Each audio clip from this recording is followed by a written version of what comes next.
Hi guys, this is Darren here for Darren's Digital World, and today we are reviewing the PowerColor Devil HDX 7.1 surround sound card, audio card, whatever you want to call it. Both, I guess, are correct.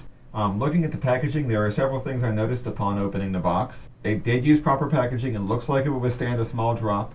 They did use proper anti-static packaging for the circuit, for the board and all of its components. This is a nice box. This is a very, very nice box. Got a nice color scheme going on. I don't know if you can see how this artwork reflects. The only downside of the box is this white label here kind of ruins the black and red color scheme they have going on. Upon first look at the card, it looks really powerful. There's a nice PowerColor logo on the side of the card that helps to identify the card as being something powerful other than just the video cards. I'll go ahead and give you that. The card does have a nice weight to it, even though it is a rather small card.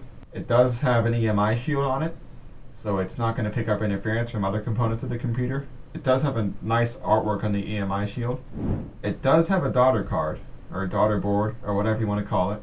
It's very small, just takes up one expansion slot, connects via ribbon cables, and provides 7.1 connectivity for 3.5mm jacks and a 3.5mm jack input for microphones.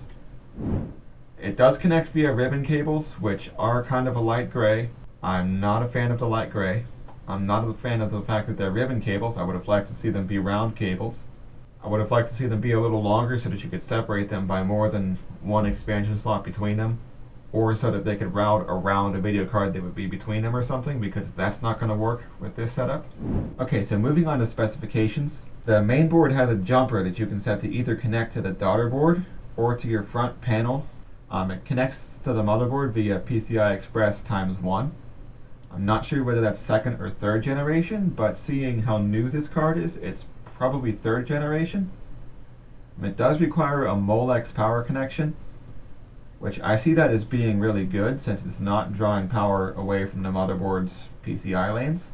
For you audiophiles out there, this has swappable OP amps, so you can customize the feel or the depth, or however you want to say it, of your sound. It can drive headphones of up to 600 ohms. It can go up to 192 kilohertz at 24 bits. That's without any effects being stacked on. If you try to stack effects onto it, you'll find that your audio gets a little, it starts clipping, it starts clicking, it starts skipping, probably because you're overloading the audio processor. The connectors on the main board are one 6.3mm audio out, has two RCA left-right audio out jacks, has one coaxial out, one optical out, and the connectors for the daughter board the ribbon cables connect to. On the daughter board you have one 3.5mm mic in jack for your microphone connections. It has four 3.5mm analog out jacks for your 7.1 surround sound connectivity. Now, of course, like I've already said, you can just not install the daughter board entirely and go ahead and just connect it to your front panel. Okay, so moving on to our final thoughts about this sound card. Under the right settings, it sounds really rich. I haven't found much else that competes with it for its price point of just about $130 to $140. However, it is easy to overload, and it starts clipping the sound starts to skip if you try to apply multiple effects while running it at maximum bit depth and sample rate. So you're going to have to watch out in the settings. It's easy to wire in both the main board and the daughter board.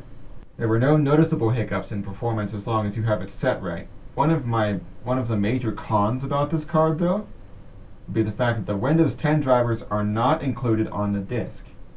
You have to go to the website and download them manually.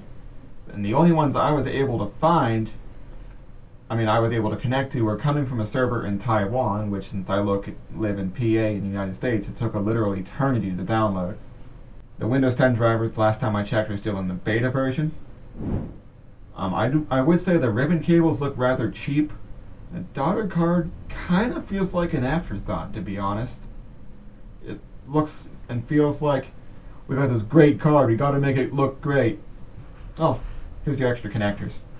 And ribbon cables are not long enough to put any card between them and still be able to reach it unless the card is literally just an expansion cover.